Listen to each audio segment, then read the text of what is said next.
This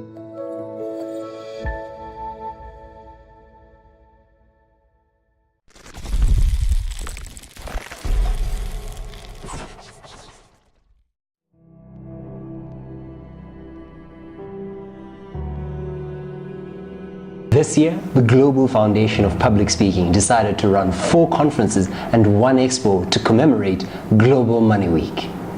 We're exceptionally excited about day 1 because we got to understand the role of the RBZ and the monetary policy in relation to the Transitional Stabilization Program. We were privileged to have tons of expert guests from the Fortune Foundation and from the Central Bank come and interact with the entrepreneurs. Second day was a bit different.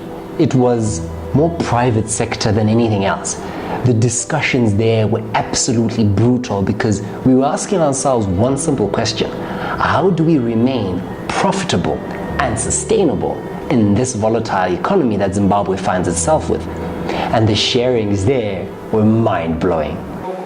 So that just protects your intellectual property that you have developed through your enterprise.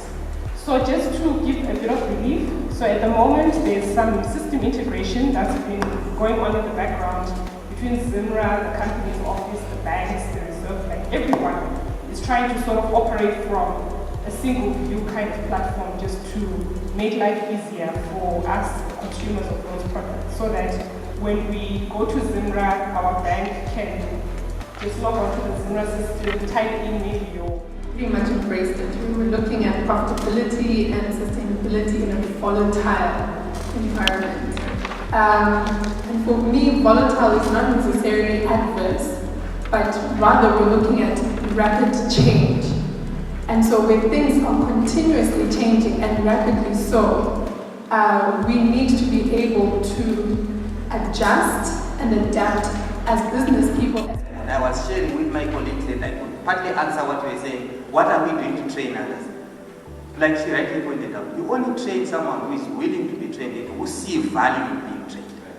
In the majority of cases, people come to impress the youngsters, those that are youthful, they have the energy.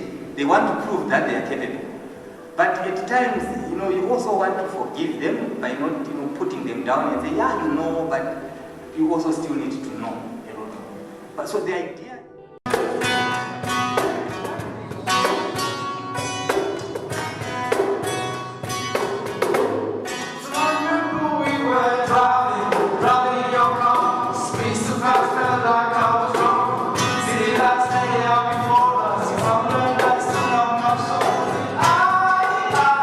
Day 3, we decided to shake things up. We brought together executives from some of the country's biggest financial institutions, and we said everything that we have said every year since we began Global Money Week. With young people, what's their input? What does the wisdom say? What can we take back to the young people? We're privileged to have some national leaders like Dr. Nkosana Moyo and Pastor Tom Tuchel come and share honestly with the executives there about how to make young people financially literate.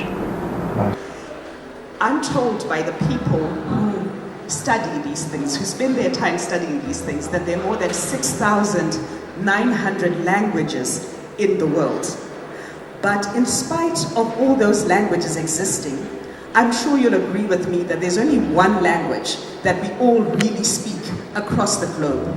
That language is the language of finance. And all through the evening, I hope you'll understand why we need to take a step back and maybe broaden our thinking about inclusion generally, not just financial inclusion. My belief is that part of the reason why this conversation is taking place is because all of us recognize that something is not working. Something is not working. And the whole thing is together. His dad is absolutely flabbergasted. He says, how on earth did you do that so quickly? He says, Dad, when you tore it out, I saw a man on the back of the page. He says, I figured if I could put the man together, I could get the world together. And there's a truth in that. If we can ever get the man together, we can fix the world. If we can ever get men's hearts to do what is according to the compass that's in their heart, the real compass, we can solve all the problems in the world. Day 4, we changed it. We brought social entrepreneurs around the table, sat down with other social entrepreneurs who've done it and are doing it, asking ourselves, how do we raise funds for our various social causes in a donor-fatigued economy? I have never in my life known how donors think, but yet I'm in the social space. That ended on Friday. Us as Rotaractors or other Rotary clubs can apply for these grants for our projects and activities. So be it international NGOs, union agencies, or even the government, as long as they are constraining the space for NGOs, we come in to make sure that we intervene. So my advice to you is that see me after this meeting and you address that. Donors, at the end of your proposal, there's a section that says, what is your exit strategy? And that speaks to sustainability, to make sure that you yourself does not continue to depend on the donor, as well as the beneficiaries. Last day was the way we say we're putting the cherry on the cake.